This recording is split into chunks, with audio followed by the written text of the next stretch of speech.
Friends எல்லாரும் எப்படி இருக்கீங்க? இன்றைக்கி நம்ம சங்கீதம் 3ஆம் அதிகாரத்தை பார்க்க போகிறோம். தாவீது ராஜா இந்த சங்கீதத்தை தம்முடைய குமாரனான அப்சலோனுக்கு தப்பி ஓடுனாரோ பாடின இந்த சங்கீதம். முதல் வசனம் என்ன சொல்லுதுன்னா, கர்த்தாவே, என் சத்துருக்கள் எவ்வளவாய் பெருகி இருக்கிறார்கள், எனக்கு விரோதமாய் எழும்புகிறவர்கள் அநேகர்.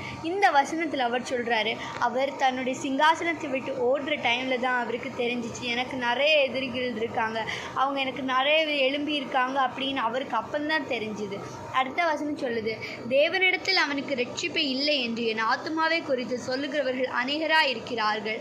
அப்போ அவரை பார்த்து நிறைய பேர் சொல்கிறாங்க, ஆண்டவர் இனி அவனுக்கு துணை நிற்க மாட்டான், இனி ஆண்டவர் அவனுக்கு கிருபை கொடுக்க மாட்டான் அப்படின்னு நிறைய பேர் சொல்கிறாங்க. அது ஆனாலும் அடுத்த வசனம் சொல்லுது, ஆனாலும் கர்த்தாவே, நீர் என் கேடகமும் என் மகிமையும் என் தலையை உயர்த்துகிறவருமாய் இருக்கிறீர். அப்போது அவர் சொல்கிறார், ஆனாலும் கர்த்தாவே, நீங்கள் என் கேடகமும் என் மகிமையும் என் தலையை உயர்த்துகிறவருமா இருக்கு. இப்போ இந்த 3 வசனத்தை வச்சு நம்ம என்ன படிக்கிறோன்னா, நம்ம வாழ்க்கையிலையும் நிறைய பிரச்சனைகள் வரும், நம்மளை தொடர்ந்து வரும், நிறைய சத்துருக்கள் நமக்கு விரோதமாக எழும்புவான். ஆனாலும் நம்ம என்ன பண்ணணும்னா, தேவனை பற்றி கொண்டிருக்கணும். தேவன் தான் என்னுடைய கேடகமும் மகிமையும் தலையை உயர்த்துகிறவருன்னு நம்ம சொல்லணும். அதனால நம்ம எந்த பிரச்சனை வந்தாலும் நம்ம தளர்ந்து போகக்கூடாது.